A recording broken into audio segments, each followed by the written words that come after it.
ప్రపంచం మొత్తం దిగ్భ్రాంతికి గురయ్యే ఒక భయానకమైన ఇన్సిడెంట్ చోటు చేసుకుంది. అహ్మదాబాద్ విమాన ప్రమాదం గురించి విని అందరూ షాక్కి గురయ్యారు. జూన్ 12న మధ్యాహ్నం 12 గంటలకి అహ్మదాబాద్ నుండి లండన్కి స్టార్ట్ అయిన ఎయిర్ ఇండియా విమానం టేకాఫ్ అయిన కొన్ని నిమిషాల్లోనే కుప్పకూలిపోయింది. ఆ విమానంలో మొత్తం 242 మంది ఉన్నారు. 230 మంది ప్యాసింజర్స్, 12 మంది క్రూ మెంబర్స్ ఉన్నారు. వారిలో ఇండియన్స్ మాత్రమే కాకుండా బ్రిటన్కి చెందిన వాళ్ళు కూడా ఉన్నారు. క్రాష్ అయిన ఆ విమానంలో సాధారణ ప్రయాణికులు మాత్రమే కాకుండా గుజరాత్కి చెందిన మాజీ సీఎం కూడా ఈ విమానంలో ఉన్నారు. విమానం టేకాఫ్ అయిన కొన్ని నిమిషాలకే అలానే కిందకి డౌన్ అవుతూ ఎదురుగా ఉన్న ఒక పెద్ద బిల్డింగ్ని ఢీ కొట్టింది. ఫ్యూయల్ ట్యాంక్ ఫుల్గా ఉండడంతో ఢీ కొట్టిన వెంటనే పెద్ద పేలుడు సంభవించింది. ఆ విమానంలో ఉన్న 241 మంది ప్యాసింజర్స్ సజీవ దహనం అయిపోయారు. ఒక వ్యక్తి మాత్రం మృత్యుంజయుడే తిరిగి వచ్చాడు. ఆ విమానం వెళ్ళి ఒక బిల్డింగ్ని ఢీ కొట్టింది కదా, అది ఒక మెడికల్ కాలేజ్.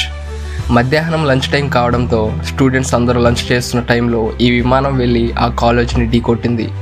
అందులో 20 మందికి మెడికల్ స్టూడెంట్స్ అక్కడికక్కడే ప్రాణాలు కోల్పోయారు. అహ్మదాబాద్లోని సర్దార్ వల్లభాయ్ పటేల్ ఇంటర్నేషనల్ ఎయిర్పోర్ట్ నుంచి లండన్కు వెళ్ళే ఎయిర్ ఇండియా 171 ఏరోప్లేన్ సరిగ్గా జూన్ 12న మధ్యాహ్నం 1:17 ఎయిర్పోర్ట్ నుంచి టేకాఫ్ అయింది.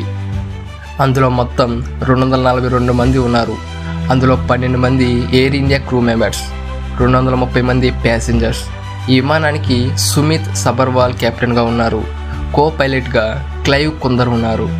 కెప్టెన్ సుమిత్ సబర్వాల్కి ఫ్లయింగ్లో 8200 గంటలు ఎక్స్పీరియన్స్ ఉంది.